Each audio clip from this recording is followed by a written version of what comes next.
If I can begin by talking about why you're here, why we're in California, why you're with your Five Eyes counterparts going public, coming out of the shadows. I mean, many people won't even know what Five Eyes is.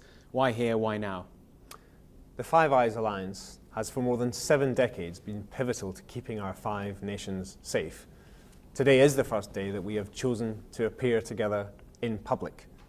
And we do so for a reason. We are looking to send the most powerful signal we can to a range of people in our countries who haven't had to think about security in quite this way before, and we need them to hear our message. Right now, emerging technology is coming through. AI is the most obvious example, which is capable of changing our world at a pretty fundamental level.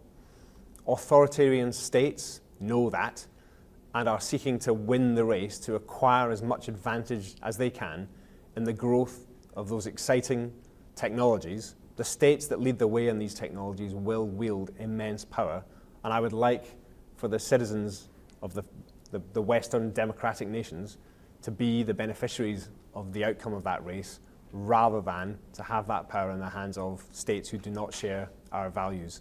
What that means is those who are working at the cutting edge of technology, so not just people working on military secrets or government secrets, not just people who are part of our critical infrastructure, but a much wider range of people, researchers in our universities, people working in startup companies, working on technology. People of those sorts are relevant to national security in a way that might not have occurred to them before. Those are the people we're trying to reach in having this event. And for obvious reasons, it makes lots of sense for us to have the event in Silicon Valley, which has been the birthplace of so many crucial technological innovations over the course of our lifetimes.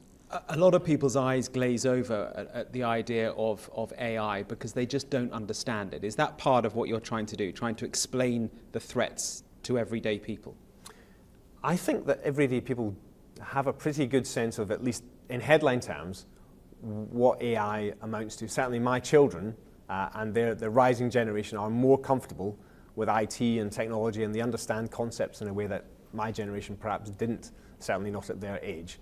And so I think what's new, though, is for people to understand the way that particular authoritarian nations are seeking to gain advantage by stealing some of how these technologies are being developed and put that to their benefit rather than our benefit. That is the new bit, and that is where my organisation, with its 4 counterparts, is seeking to send some new messages to help lots of people be sensitised to these risks in a new way. And it seems clear to me, from having spoken to you and to the FBI as well, that it's China, China, China.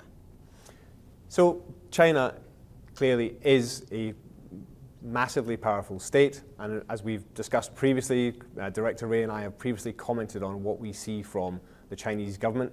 It's not all about China, though. I'm deliberately talking in terms of authoritarian states.